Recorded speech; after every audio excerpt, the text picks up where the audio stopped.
The following conversation is with Tim and Justin Hawkins of Shock Trauma Lofts. Tim has spent 25 years in the sport and has the nickname Crazy Tim for having some different ideas on how to train your pigeons. I really appreciate Tim and Justin's time as a father-son duo, and I think you're really going to enjoy this interview. Thank you.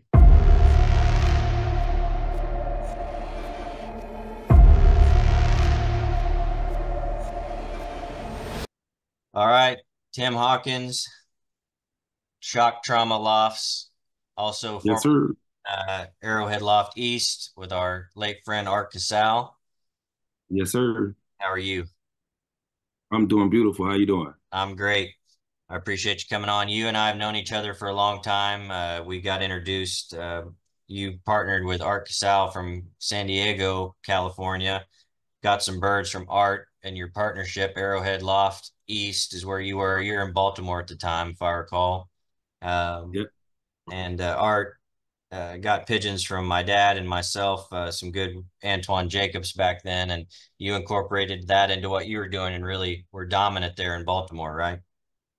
Yes, sir. Very good. Very did very well with them birds. Yeah. So how did you and Art originally meet?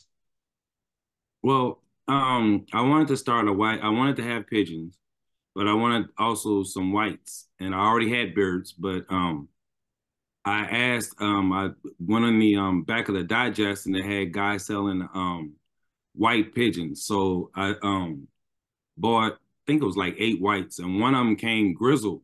So I asked him, I said, well, where, he said he doing a bird. So I asked him where he got the bird from.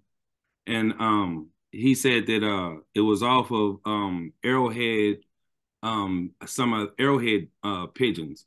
And I had always seen in the digest, I always, from when I was young, having pigeons, I wanted birds that could fly, but I wanted pretty pigeons. And so I always would see the Arrowhead loft things in the digest, but I never could afford the birds.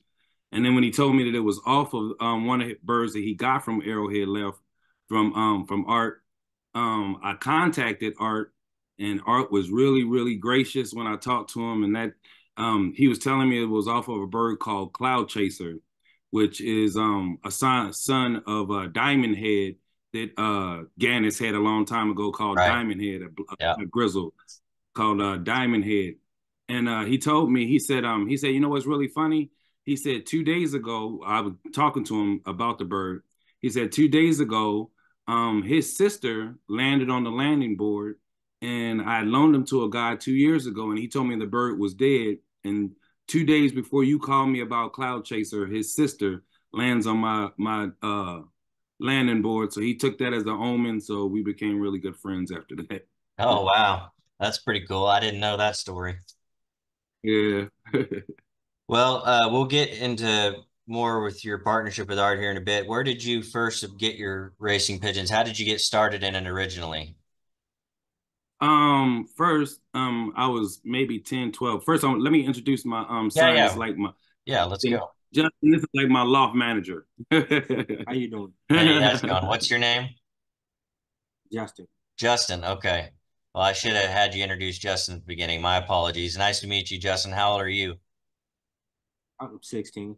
16. And you like the birds? Yeah, hopefully, take after him. That's great. That's Yeah. good to hear. That's what we need, more young guys in the sport. So, uh, whenever you're doing some training and stuff and there's a extra camera man, I guess it's Justin then that we're probably Yep, have an that's him. operator, right? Yeah. That's him. Yep, that's him. Yeah. Well, and you have But a when YouTube channel and you guys upload regularly on there, so we'll get into that too. So so you're 10 years old. I was 10 years old, and my cousin Jackie Hawkins, he's the one that actually got me into pigeons. I went over his house one time, and he had this little pigeon coop. It was probably maybe only 2 by 3, and it was off the ground. And he had, I don't know, maybe 6, 8 pigeons in there, but he had an all white homing pigeon in there. And so I begged my father, let me have some pigeons, let me have some pigeons. I caught some wild ones going to the park with bread and catching them with the net, but they wouldn't do anything but try and kill themselves to get out. It was really bad.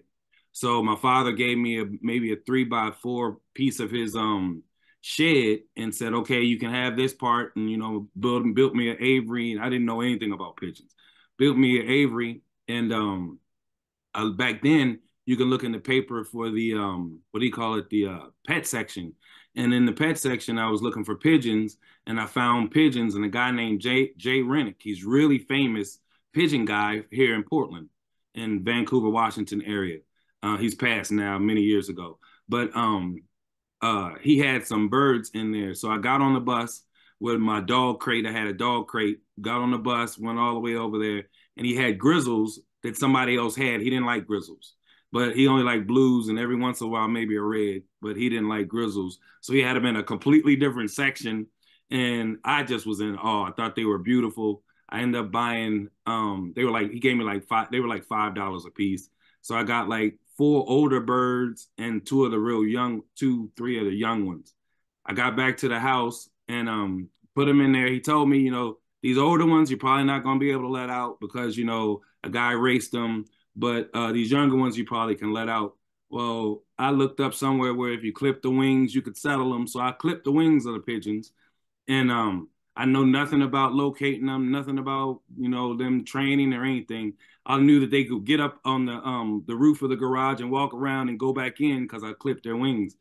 Well, the wings were still clipped, but I thought for some reason that I wanted to train the young ones. So my father was going to work maybe 10 miles away. So I had a cardboard box and I grabbed, hurry up. He's telling me I had to hurry up. So I grabbed the 3 young ones and I accidentally in my rush grabbed 2 of the older ones with the clipped wings. They were older birds. I guess they were maybe yearlings at the time because it was after young bird season. Well, he took them, and right after he drove off, it's no time. You can't call him on the cell phone. This is in, the 90s, the 80s. So I'm upset that all my birds are gone. I'm like, oh man, he just took 2 of the birds that I didn't want him to take. Well, subsequent to that, I got in trouble, and my mom said, just go out there, feed the birds, come back in. That's it. You can't do anything because I'd be out there for hours just looking at them. Right. And one day she called me. She's like, maybe 3 days, 4 days later, she called me, Timothy. I said, yes, ma'am. She said, I told you can't have them birds on. I'm like, what are you talking about? I just fed them and came back in. Well, one of your birds is outside. And one of those birds, there was an older bird that had the clipped wings. Took him maybe 4 days to go 10 miles. He must have jumped rooftop to rooftop to rooftop. After that, I was hooked on racing pigeons. And then I went back out to Jay's house. And like almost every weekend for maybe a year, I was at Jay's house. And that's how the bug got me. When that pigeon jumped rooftop, that's the only way it could have got home because it couldn't fly more than 15, 20 feet. And Right. it come walking up the street. I was hooked. I was hooked after that. That's awesome. And so let's back up to, because I said earlier that you originally, when you were partnered with Art, you were Arrowhead Loft East and you were in Baltimore, but now you're in the Portland area. Is that right? Well, I'm actually living in Vancouver, right across the bridge from Portland. Okay. And is that where you originally grew up that we're talking about? In Portland, yeah. In Okay. Portland, yeah, that's where I grew up. Okay. So you're there currently, and we'll get into the time you spent in Baltimore racing there with Art. So at what point did you start actually racing pigeons? Well, I was in the military when I was younger, and I would always move. And to be honest, I didn't always make the best decisions with my money, so we would always end up moving. I always had pigeons, but I never could race. There was a time when I was living in the townhouse, I couldn't have pigeons because there was no yard. That Global used to have these nest boxes, the prefab nest boxes. I had pairs of birds up in the attic and stuff like that. So I never could actually race, but I actually didn't start racing until 2011, 12. No, 2012. But I've always had pigeons and was always around the clubs. I was every time when I was in the military, wherever I was stationed, I'd find a local club and I'd hang around the local club and hang around guys. Even though I couldn't have pigeons, I was always at the clubhouse. Yeah, it never leaves you once you get hooked like that. That's for sure. No, it So does. 2012, when you started racing, where was this in Baltimore then? Baltimore. Okay. And that is kind of the time frame you and I were talking Yep. about. You had some birds from Art that were really breeding super pigeons for you. I remember I don't remember the band number, but I remember a hen dressed to impress. And Oh yeah, yeah, you had a lot of 221. super birds in that time frame. Tell us about Baltimore during that time. How many people were you flying with and against? And we can get into your best friend there, Bubby, during that time. Yeah. Well, what happened was in 2012, I joined the club, and guys had given me birds, and uh, I ended up losing all my birds. I didn't know anything about. I mean, I knew about training, but what I did was, to be very honest, I made a really dumb decision. I was going to take my birds somewhere. I had them all loaded up, and then I had an emergency. And quite honestly, I had a family emergency, forgot all about the birds, and I killed my whole team, all my entire team. That, I mean, it sounds dumb, and I was really mad at myself, but that's what happened. I killed my entire team, so I couldn't race. That's during the time when I met Art.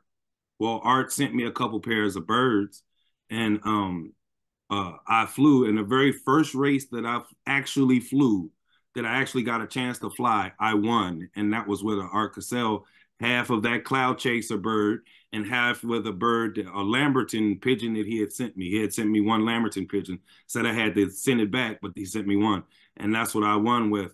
In the one club, it was probably maybe 13, 14, 15 members. Another club, it was probably 8, 9, 10 members. But it was a combine where I mean, at some point you'd have 1,200 birds in the race and 76 lost. It's not that many now, but it used to be. Right. And what was it that you started out with distance wise? Was this young birds where you start out around 100 miles and work your way up in the club, or In Baltimore, we do 100 mile. We start off at 100 miles and they go all the way up to 360. 360 is the last race, and they also have futurities this 360.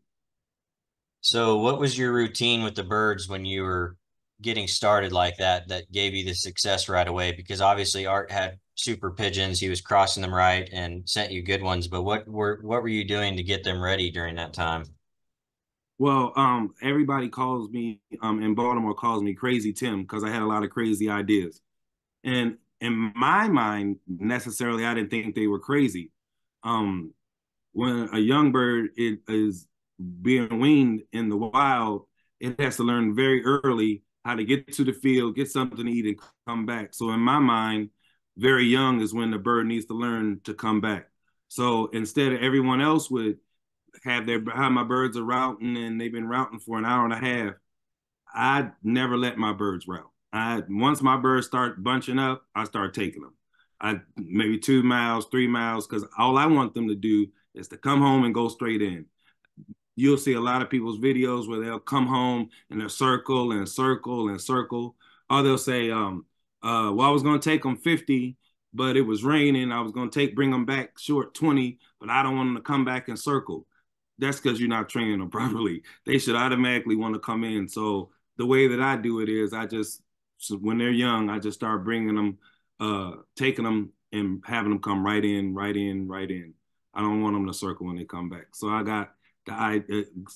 got called Crazy Tim for a lot of my ideas. So you were getting them to come in pretty early as soon as they're kind of grouping up training, and then um, what what was the process then to get them ready for 100 miles? Did you start going slowly further and further out? Well, initially, while everyone else is messing around with old birds in April, May, my birds have went 5 miles up to maybe 5 miles. The most I'll take them is 10 miles, but they've done 50 tosses under 10 miles long before anybody's even thinking about training young birds. So then what I'll do is I'll find a spot that I feel comfortable, that's easy for me to get to. Because in my mind, it doesn't matter which direction the birds are coming from. Once I got the 360, 50 tosses, it doesn't matter. I can take them the opposite line of flight, 40 miles. And if that's the way I got to go to work, then that's where I'll start taking them and start. So that's how I would start doing it. And then the easiest way to get on the highway, go 30, 40, 50 miles, and then try and find a training truck. They don't really have them here, But in Baltimore, they had a training truck where you could pay the guy $5, $10, put all your birds on there, and he'll take them on down the road. Your birds, one, get the distance. You don't have to go that far, but they also get to learn to break away from other birds. So that was one of the things I really like doing. Yeah, and I think, like you said, you made it work to your schedule as far as the training goes and the direction. I think there's a school of thought that pigeons need to be trained only on the line of flight, and we encourage people to take the pigeons every direction, just to give them that homing ability exercise. It sounds like that's kind of what you're doing, getting them every direction short, kind of building a foundation. Let me give you a story about that. Bubby, my friend, we talked about Bubby Hopewell. He was doing that, taking the birds straight on a line of flight, line of flight, line of flight, line of flight. One time we took him to shake him up. We flew from in Baltimore from south to the north. So we actually went north, and the birds were going to have to come south, the opposite direction that they were going to, that they normally train in. He took his birds. He took the birds. He took maybe 35 of mine and about 45 of his, and he took them north. And he went maybe 50 miles. Within an hour and 15 minutes, I had all but one of mine. He lost half his team.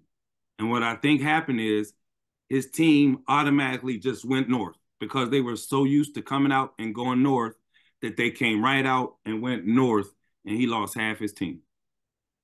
And I think that's because they were just used to coming out and going north, that's what they automatically did because they were released at the same time. I shouldn't have got all mine back, and I ended up getting that one back maybe 2 hours later, and he lost half of his team. And two of them were birds that won races. Yeah. So that's me personally. I think that's what it was. Yeah, it's kind of the difference between a pigeon that reacts out of the crate going the direction it knows to go versus a pigeon that's thinking. And we want pigeons that are thinking about where home is and locking in that ability to home in. I think that's kind of what those tosses do. Um, so starting out, winning a race and doing really well right off the bat, what reaction did you have to that as far as the club goes? I mean, you have they call you Crazy Tim because you're doing a little bit this stuff a little bit differently. Where did you go from there? Did the results keep going? Because we'll show some results that you've had in the past on some of these races. You've really had a lot of success doing that, and it would seem to happen really quickly. Well, most people know that in the pigeon sport, for some reason, people don't like your success. It was really, really, really, really bad. It was really bad. One instance, remember the old clocks you had to turn, you had to put the capsule in and turn. Oh yeah. Well, we had a futurity that I lived right around the corner from the club. So had maybe 2 hours after you clock to turn the clocks in. So I tell the race secretary, I say, hey, I got this bird. He's like, there's no way you got a bird. I'm like, yeah, I got a bird. There's no way you got this bird. I said, yeah, I got a bird. I said, well, I'm gonna head over to the club. He said, nobody's there. Nobody's got birds. So I still go by there. Nobody's there. I come on back an hour and a half later after I got my bird. I call and I say, hey, what's going on? He said, man, nobody's got any birds. About 45 minutes later, he calls and says, now, when he tells me that nobody still got birds, they're already gathering at the clubhouse. I don't know this, but I'm told this later. They're already gathering at the clubhouse. He calls me back 45 minutes after I say, hey, what's going on? I still got this bird. Does anybody else got birds? He says, no, no, no, no, no. Nobody's got birds. 45 minutes later, he calls and says, well, we're just letting you know we're going to disqualify you because you had 2 hours to get here and you're not here. I'm like, that's not what happened. You told me. So me being a new flyer, I don't know any different. I get there. I still run over there real quick. And they said, no, you're thrown out of the race. You're late, blah, blah, blah, blah, blah. Of course, now I'm disqualified. Guess who wins the race? The race secretary is who's second, now first place. So they throw me out of the race. I'm thrown out of the race. this is what they do. Because I want my own little result, because now I'm not throwing out a result. Since I'm throwing out a race, there's not going to be any race results. So I open up the clock and I take that little paper out. I'm already disqualified from the race now. Because I opened up that clock, they now disqualify me for the remainder of the season and for the next season. And because I was in bad standing with that club, the other club wouldn't let me fly in because I was flying in two clubs. The other club wouldn't let me fly either. Wow. And It's a lot. Yeah.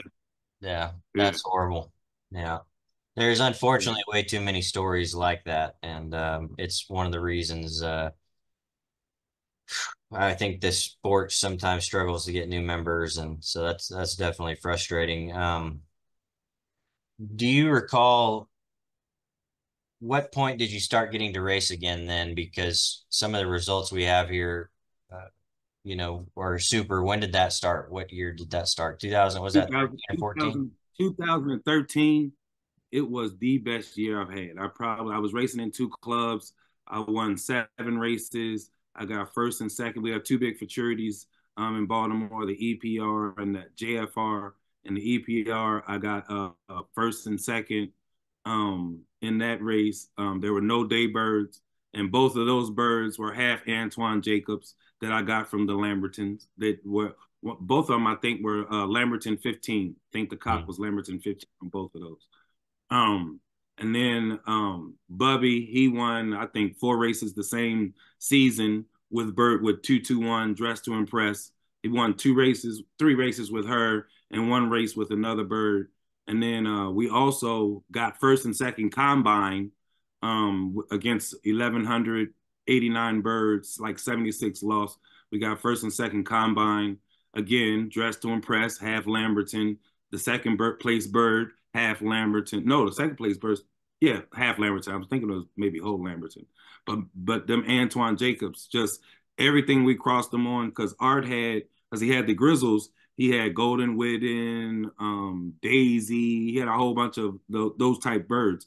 And so all of those birds I crossed onto the Antoine Jacobs that you guys bred, the Lambertons bred, and they just clicked. It was just nuts. That's what made me change my name. And he was joking. He said that was the year I flew. Last year I flew under Hawkins family law, and Art and I were joking. I said, well, after that, I don't need any other birds. If I didn't get the bird from you, I'm taking care of it. I don't need it anymore. So I got rid of all the birds that I didn't get from Art. And then he was joking one day and said, you should change your name to Arrowhead Loft East. And I said, well, that would be amazing. And then he said, no, I'm serious. You should change your name to Arrowhead Loft East, and I'll be Arrowhead Loft West. And it was like full circle that maybe 15 years ago, 20 years before, I'm looking at these things and just wishing that I could had the money to own one of those Grizzles. And now I get to have that name. It just was amazing to me. Can I show you something right quick? Sure. I want to make sure. Yeah, absolutely. His daughter sent this to me. Wow. I don't know if you can see it. His daughter sent this to me. The connection we have on the video is a little blurry, so I'm going to have you take a picture of that and I'll put it on post, but that looked like a clock, right?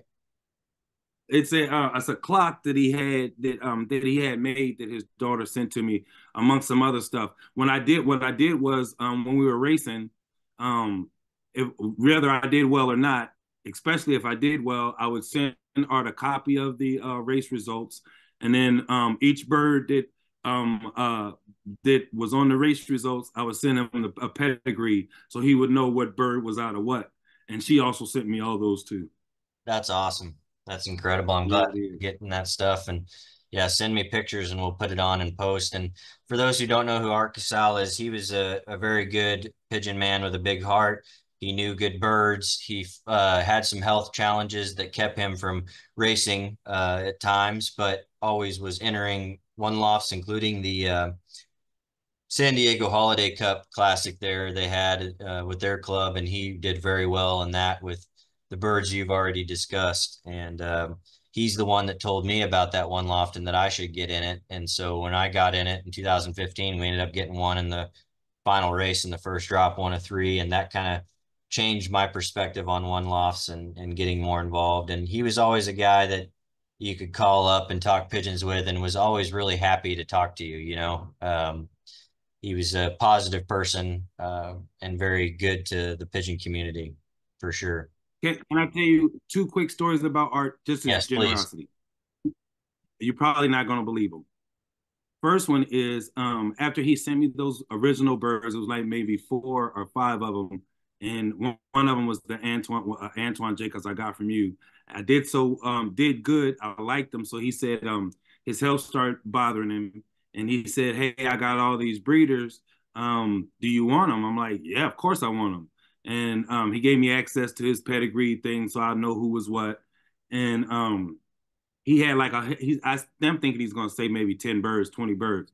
He said, I got 110 birds here. I want you to have them all. And I'm like, how in the hell am I going to get 110 birds from San Diego to Baltimore? And of course, I don't have no money. So Art says, hey, look, find out how much it costs to rent a van and how much the gas is going to be. And then he sent me a check he covered the cost of the rental of the van and covered the cost of the gas and put in a few extra $100 so that me and Bubby driving across the country, and we met him in Oklahoma. He would we'd have something to snack on and have money in our pocket. That's the kind of generosity. The other one is, now he didn't have to do that, but No, he yeah. not only gave me these birds, he paid for me to come and get the birds. Just unbelievable. Yeah. The other thing was in 2013, there's a famous flyer. I'm not going to say his name. Had heard that Art had given me some really good birds, and I think, well, at least I'm not sure it was, but Art thought it was a racial component to him, to the other guy not wanting Art to help me out and thinking it was crazy for him to help me out. So Art bet him $50,000 that I would have a better season. He said, okay. He had the other guy pick a person to mentor. It was a new guy. He said, and we'll take Timothy's race results against that guy's race results. And they bet $50,000. I still have Wow. the check. $50,000. I won 6 races that season. So of course, and the guy lost all his birds. He didn't even finish the season. So the guy sent Art a $50,000 check, and Art wrote me a check for $20,000.01. He said 20,000 just felt crazy, so he made it for 20,000.01 out of the kindness heart. Sent that to me That's for no. incredible. He didn't have to send it to me at all, but he sent me. And I can send you a copy of that check too. That's That's incredible. that's the type of person that Art was. Yeah. Wow. That's amazing. Really. So one thing that you had with Art was your friendship, your partnership with the birds. But one thing that is really important in pigeons that I tell people all the time is finding a mentor in your area. And I think Bubby, and you can send me a picture, and we'll post it here. But Bubby was kind of your mentor that guided you in the beginning too, right? Kind of on Yeah. hands on more so. Oh yeah. Oh yeah. Yeah, he with 221, she probably could have won 2 more races because I was the type to go, go, go, go, go. She's doing good. You need to send her. He's like, no, we'd want to keep her for the longer races. So he held her back like 2 races. She probably could have won a couple more races. But he was trying to get me to you want to keep her for old birds. You don't want to burn her out. And so he there was a lot of things that we didn't agree on, and that's why he's the one to start calling me Crazy Tim. There was a lot of things we agree on, and we would test them, and then that's where I learned from Bubby is when it comes to pigeon guys, I listen to everything anyone tells me. And then I say, okay, that makes sense. I might use that. That makes absolutely no sense. I throw that away. But I listen to everything because there's more than one way to fly pigeons. Because Bubby the way that I was flying was totally different than what Bubby was flying. And he got first combine, I got second combine, right behind each other. And he was flying in a way that I didn't agree with, and he was flying in a way, and I was flying in a way that he thought I shouldn't be, but both of them worked. And So now I just listen to it all. I have the result here from one of the posts you made. It looks like United Pigeon Combine. Bubby was first under shock trauma loft with 221 dressed to impress, 166 miles, and you were second. And it looks like dressed to impress actually was 5 minutes and 18 seconds ahead, which is pretty wild for such a short race, 166 miles. And what's even wilder is if you look at from where he's coming from, he actually he had an overfly of me, so she actually flew really fast Oh yeah. because he was farther than me. And we're talking 1,300 yards per minute. We're not talking a blowhome. Oh no, oh no, we didn't have a lot of blowhomes in Baltimore. We didn't have a lot of them at all. Yeah, them 360-mile races sometimes would be smash races like the one that the JFR that I won. I mean the EPR that I won got first and second, and we didn't get any day birds in that race. Yeah, I see Those that are one tough here too. Yeah, races. that looks like a very tough race. The first bird, 17 or 719, I should say, yards per minute. Yeah, I Yeah. have Antoine Jacobs. Yeah. Them Antoine Jacobs, boy, woo, woo. Them Antoine Jacobs people were telling me. Well, first off, they didn't believe that I had any of the Antoine Jacobs that I got from you. They didn't know that I. First off, people in Baltimore, it was really funny. They didn't believe that I knew Art. They didn't believe that I knew you. It was really funny how they would just really hate on me for no reason. There's no way you talk. I thought, well, when I was talking to Jeff earlier, there's no way. It was like you hear guys in the background. No way you were talking to Jeff Lamberton. Or when I was talking to Art earlier, there's no way you were talking to Art. It was really funny how they were here. Yeah, there's unfortunately too many stories like that from guys around the country having to deal with that type of stuff. But and we'll post Dress to Impress record and some of these other race records to show how well you were flying during that time. What kind of pigeons were you looking for that you found really worked there in Baltimore? Was there a certain body type? Was there a certain Um, style of pigeon that you preferred and wanted for your area? for me, I liked medium to small pigeons. I ain't like big pigeons. There was a lot of guys that had the pigeons that felt like tanks. Some of them did well on the shorter races, but I really didn't like the big pigeons. I like medium, small, medium pigeon. Yeah. And I don't I don't care if hen. Some people prefer hens. Some only fly hens. It doesn't matter to me. Whichever bird is flying is the one that's going. And during that 13 season, when things were going really well for you, were you doing anything special product wise, feed wise, grit wise? Was there a system you were running there? No, not really. I know that you're gonna get into like medications and stuff, so I might as well say this now.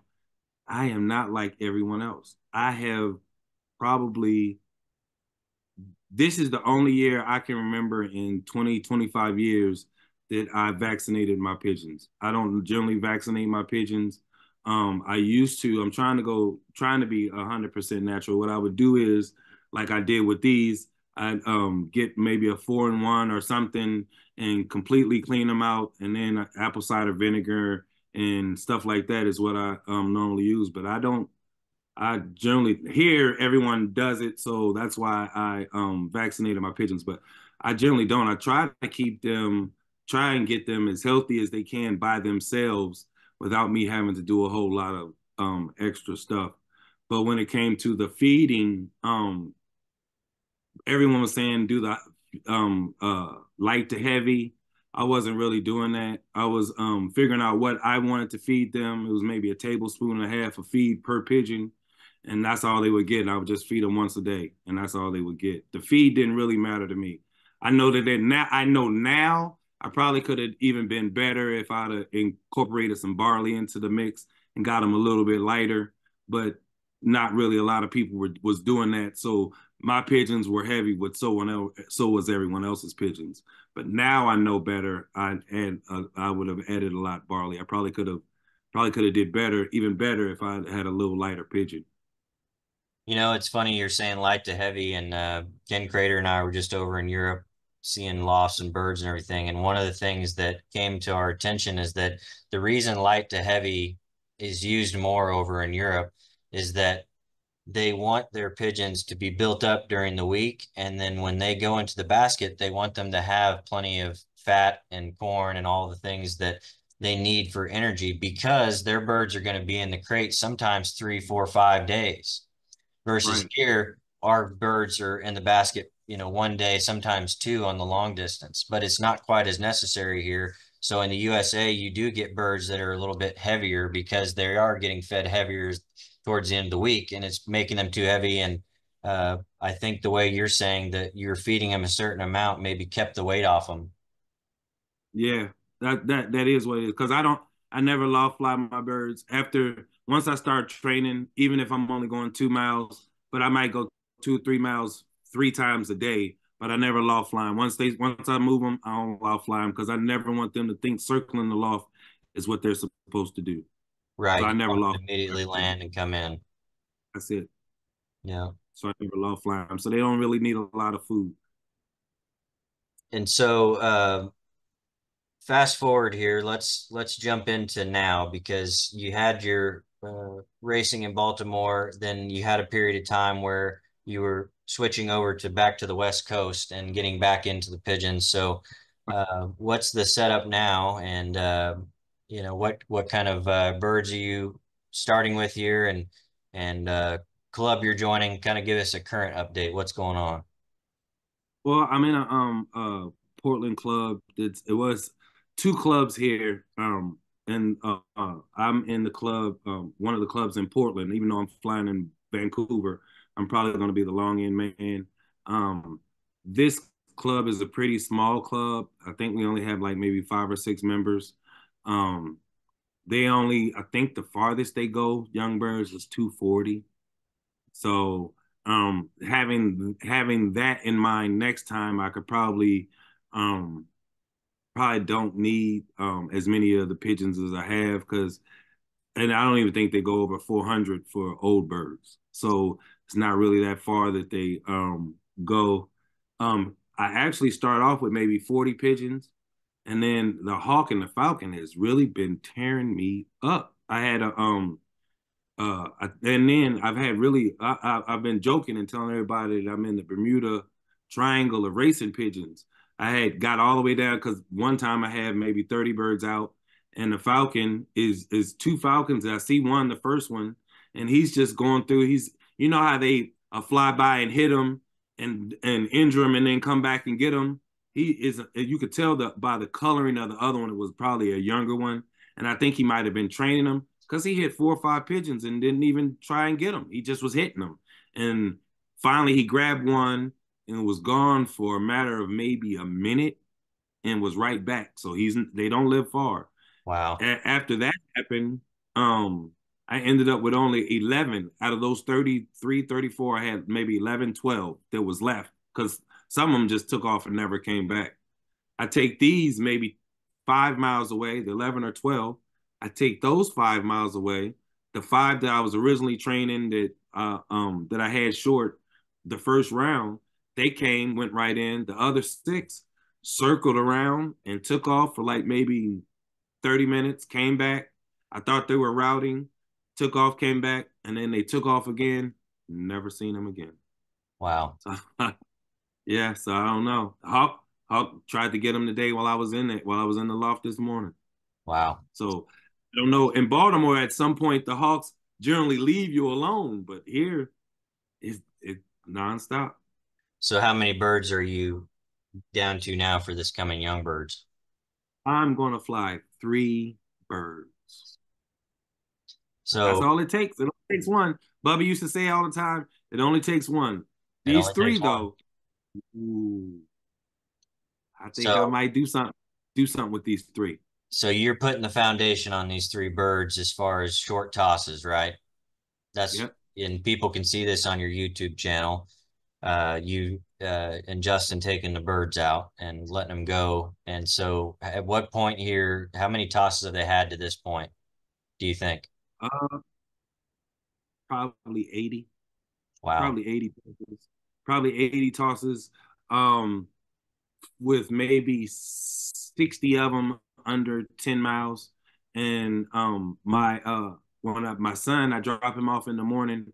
He's about six at work. He's about 16 miles from here, and my wife is about 11 miles from here, about 10 miles apart. One on off of 205 and one off of I-5. So I take them to both of those in the morning, and because it's only three, I don't want to really burn them out. So they're getting those short tosses. Bubby used to say all the time, they don't have to have went 100 to be able to fly 100. So they're in Right. shape. They'll be ready. Yeah, They'll be that's ready. awesome.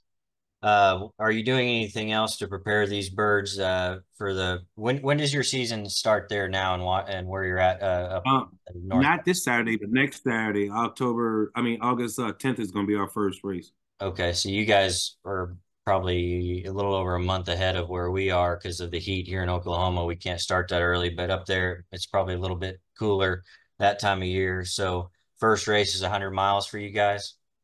Yeah, yeah, it's going to be 100 miles. That'll be great. And so what's the process from now till next week for the birds? How are you setting them up for that first race? Well, today what I did was I had to go to drop my son off. So I took him when I took my wife this morning, so they had an 11-mile toss. And what I do is I figure out how much feed I'm gonna feed them. And then with that, I take a little pinch out and put it in there on the floor. So if they happen to beat me home or when they get home, they can go right in and it'll be feed in there. So they know when they're coming in, they're gonna get. So today they've had three tosses already, and they're going to get one more at about 16 miles. And it's just the last little bit of feed that they're going to have. And that's what I do because I want them to, again, go straight in. But once the races start, I'm probably going to take them maybe Tuesday or Thursday, about 30 miles. But other than that, they'll just stay in the loft because they're going to have to make it the whole season. Luckily, Right. we only doing 240 miles. So Right. So is that about as far as you're going to go before the hundreds, about 20 miles, 16 to 20 miles? well, they've been 70 miles already. Okay, gotcha. They've been 70 miles and they've been 50 miles maybe three times. And did you do any getting them through the molt? Did you darken or light or did you mess with any of that or just kind of letting them be I pigeon? had the lights on. I had the lights on. So you got I them did through the lights. body molt pretty quickly. And did you pull any flights or anything like that? No. No, Yeah. I didn't. I was going to, but looking at where they are, the season to be over by the time they get to the ninth and the 10th. Yeah. I get you. I understand. So, what are you using any products at all with these race birds? Is it just clean water, good quality feed and some grit, or what are we doing that wise? Are you doing any supplements or I anything have, like that? I have the Drew body grit. I use that. I use the red. I think it's called the red grit from I can't think of the name of it. I get it from Chewy. Yeah. The name of the red grit, but I get the red grit, and that's what I use for the grit. I mix it up, and I have minerals, the pink minerals. I mix it all up, and that's what I give them fresh every day. Um, in the water, I've been giving them on Sunday and Monday. I give them apple cider vinegar, and then on Wednesday and Thursday. I mean Tuesday, Wednesday, and Thursday. I mean no Tuesday and Wednesday they get what's the name of that stuff? I can't think of the name of it. They get probiotics in the water Tuesday and Wednesday, and then Thursday, Friday, and Saturday I give them the Castle. What is the name of that stuff? It's the stuff that makes it the acidity in the water. I can't think of the name of it, but it's Castle products. Right. I'm Right. trying to be neutral. Well, what as far as your plans now, because so how long has it been? I guess what I'm getting at, how long has it been since you've raced last? Because this coming up, young birds, it has to be exciting for you to be back in competing and getting to see the birds come home on a real race. Are you butterflies, excited, nervous? Or what are the feelings? Yes, yeah. Have butterflies. I have butterflies when they come back after I've taken them 50 miles and a distance that I have butterflies. Because I mean, just like you said, you can't once you have that bug, there's no feeling like it. No feeling like it. There's nothing like waiting, and especially if you're thinking to yourself, okay, I've sent 15 birds, This is the one I think is going to be first. This is the one I think is going to be second. And then all of a sudden, here come around the corner is the bird that you thought was going to be first. And then the second bird is the bird you thought was going to be second. There's no feeling like that because that means you're really paying attention to your birds. There's Absolutely. no feeling like that. So, Justin, let's bring you in. You've been patient. What are you learning about the pigeons that you like? What hooked you in about them? Is there a particular bird that is yours that you kind of claimed from your dad that you guys are you guys team together? Is what's that like, that dynamic like for you learning from your dad? I've been around his pigeons since I was about 2, 3 years old. I think he has a picture of me holding a bird. I almost killed it, but I was holding a bird. It looked very uncomfortable. I was like choking it. But I've been going to the loft with him since I was like 2 or 3. And the bird I claimed basically is the bird that was gone for like a week. It came back. What's the band number again? 6110. Yeah, I think I named him Optimus Prime Nice. because he basically took over the young bird section. And yeah, that's really that's it. What color is that bird? Is it a blue bar or white splash? What are we talking about? Blue bar. It's a blue Blue bar. bar. So of the three left, what do we have? Do you didn't you have a white one for a while that you liked a lot, or is that Man, I had a white one. It was Antoine Jacobs I got from you that was bred from both of your birds. And she was flying really, really well. And one time she came back late from a training toss, but she looked fine. So I left her in for a couple days. And then the next training toss, it was only maybe 15 miles. Next training toss, she didn't come back. yeah. And then I was mad at myself because I was like, oh my God, I should have never let her out even out the loft. Should Yeah, have never those out the things loft. happen. So what do we have with the three that are left? One of them, a 6110, has the nest mate is in the apple cup. That's 100% Antoine Jacobs from birds that I got from you. And then I have two blue checks. That's one is off of well, both of them are half of birds I got from a guy named Mike Sheely, and made it to birds I got from you.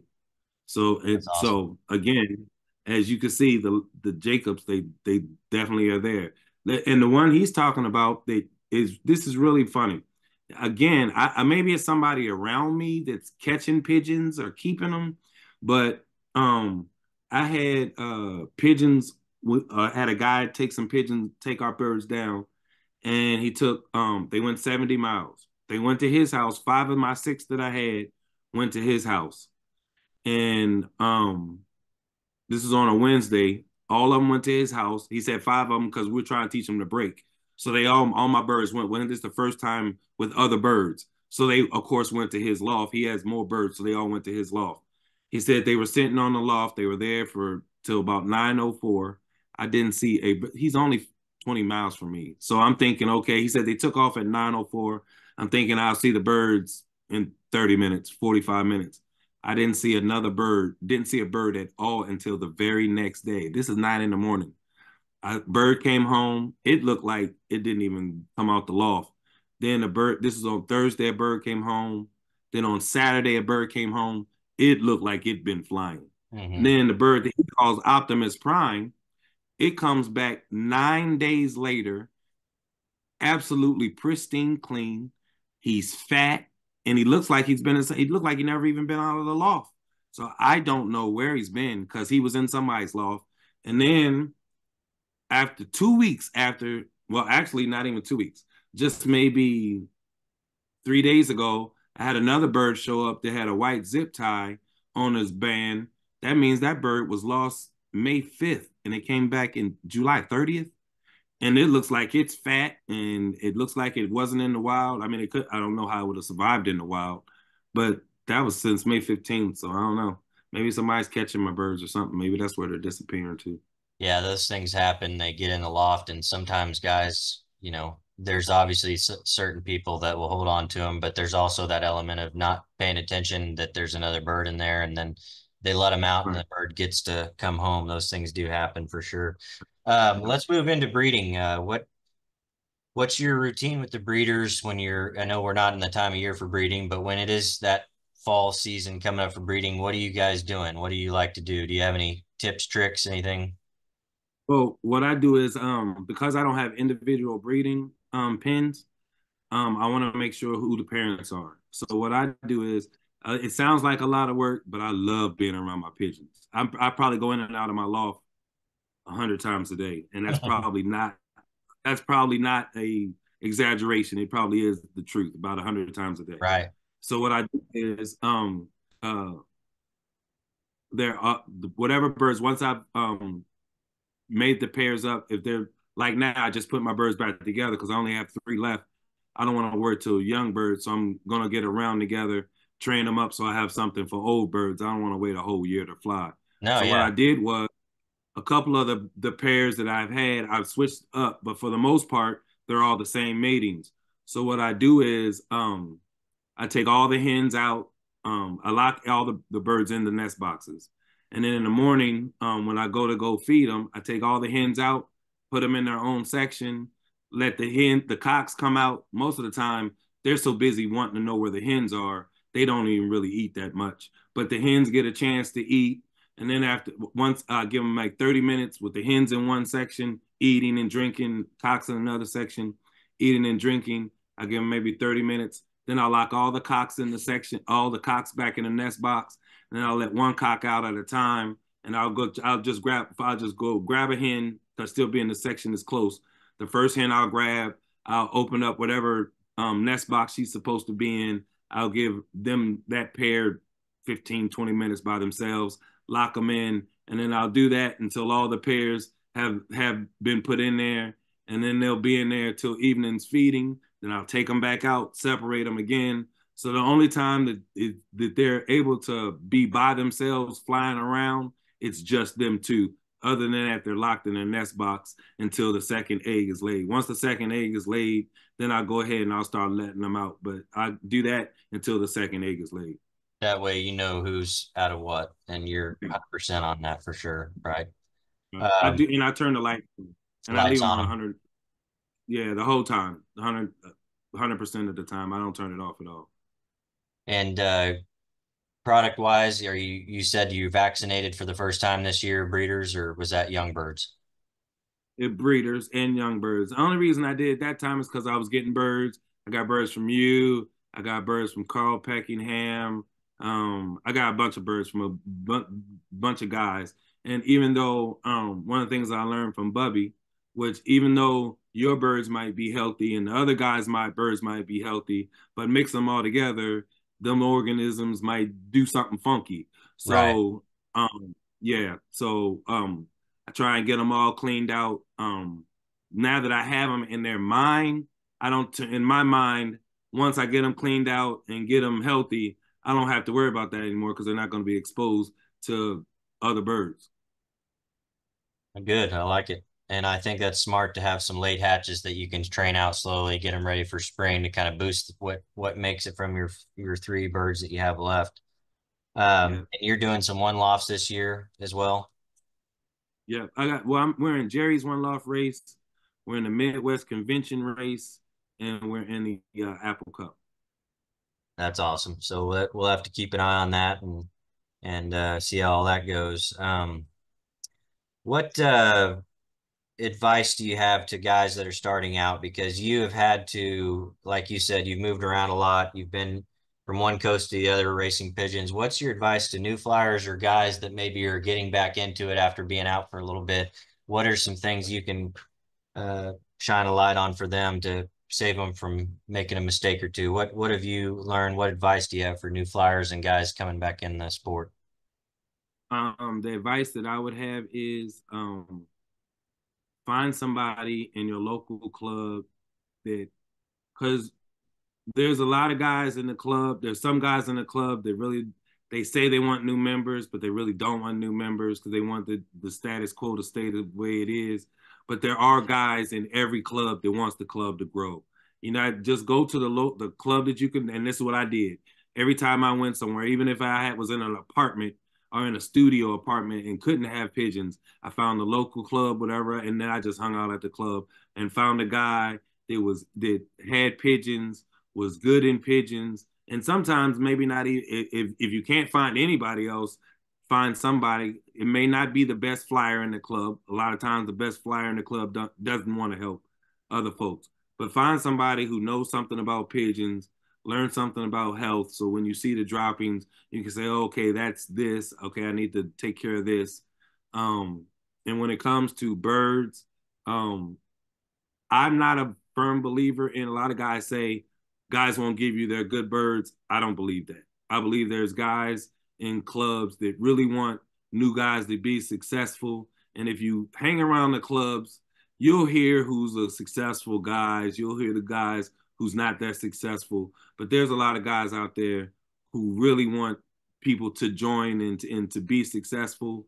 And they'll give you some really good birds. If not breed you, if not give you good breeders, they might raise you around with some good birds. And the other thing would be I was talking to the club here, and I was saying that they should do that. Is I think they should post the results. I did that when with my YouTube channel in Baltimore, but I think every club should do that because um if I'm a successful flyer, if I'm a new flyer and I join the club that you're in, you're probably going to beat me. And the only thing that we ever see on Facebook is that Jeff won first and second in the club, but didn't say anything about the new flyer. But if you put on there, and you might, and this will happen because there's flyers that do this. If you put on there, Jeff won first and second, but then you see that Timothy got fourth, fifth, sixth, seventh, eighth, ninth, 10th, 11th, and 12th. If he doesn't get that recognition, he doesn't realize that you really had a better race than the person that won the race. Even though he got 2 birds ahead of you, you got 9 birds in before anybody else got birds. So in my mind, you technically got a better race. If clubs did stuff like that, then there would be other flyers that would be able to help motivate new flyers. Because I was lucky. I got a lot of really good birds. And because of the really good birds and me being around a lot of flyers, I was successful. But that's generally not what happens with new flyers. And if they were able to get some kind of recognition, hey man, you didn't win the race, but you got ninth, man. For somebody who never flew on a race, that's pretty good. That's the type of stuff that'll help keep people in the game. For sure. Yeah, celebrating their results and being happy when they do well. Yeah, there needs to be more of that for sure. Most definitely. Do you have a proudest moment, your favorite moment with the pigeons? You had a long 25 plus years in the sport. Does something stick out to you that you really remember that was, that was the moment for pigeon racing for you? Probably the year 2013. I mean, I had a whole bunch of good results. The first and second with me and Bubby. It was another race that in the first 11 places, 8 of the places were birds that I either raced or I gave to 2 other lofts. So that's 3 lofts that's got 8 out of the first 11 positions with all birds that I bred. So to me, that was a really proud moment to be able to say that, 8 out of the first 11 birds, and we're all over. He's here, and all bunched together. And to get those kind of results out of birds I bred, I really, really like that. But I think probably 221 is probably the best. I really, really, really like that bird. Yeah, that was an awesome pigeon. Um, if people want to find you, let's shout out the YouTube channel first. Shock Trauma Lofts on YouTube. And then on Facebook, same thing, Shock Trauma Lofts. And I'm then, on Instagram and Snapchat and all that other stuff, but I don't ever use it. Just book in YouTube. Yeah, I think I'll put a link to your YouTube channel in the description. People can click on, go subscribe to Tim's channel, and if you're on Facebook, you can check you out at Shock Trauma Lofts on Facebook. Is there anything that I didn't cover that you wanted to add? I just wanted to say thank you for the years of friendship, and thank you for the birds that you gave me. You're posting birds on there that every time you post a bird, you're like, oh my God, this is the foundation of my life. And I'm racing through the pedigrees, and I'm like, oh my God, I got a direct daughter of that. And you posted something else, I'm like, oh my God, I got a direct son of that. It's just absolutely amazing. And I want to tell you I really appreciate your friendship. I appreciate this opportunity because you know names in the pigeon game that I would never even be able to pronounce, let alone be able to meet. You just know, and with all the experience and stuff that you have, it's just amazing. This is really a great opportunity. I appreciate it. Well, I appreciate you willing to come on and talk, and I've enjoyed our friendship over the years as well. I'm really excited that you're back in and racing. That's exciting. I'm glad that you're doing some one lofts, and it's really cool that Justin's got the bug now and he's involved. So we'll have to have you guys back on. Let us know how the young bird season goes, how the one loft season goes, and keep talking pigeons. I always enjoy it. And thank you for the kind words, and I appreciate our friendship and you know, shout out to Art Casal because you know we wouldn't have met otherwise, Most right? definitely. So Most definitely. thank you, Crazy Tim, Shock Trauma Lofts. Thanks, Justin. I appreciate y'all coming on, Thank you. Thank you. and we'll have you back on again. Can't wait. All right. Have a great day.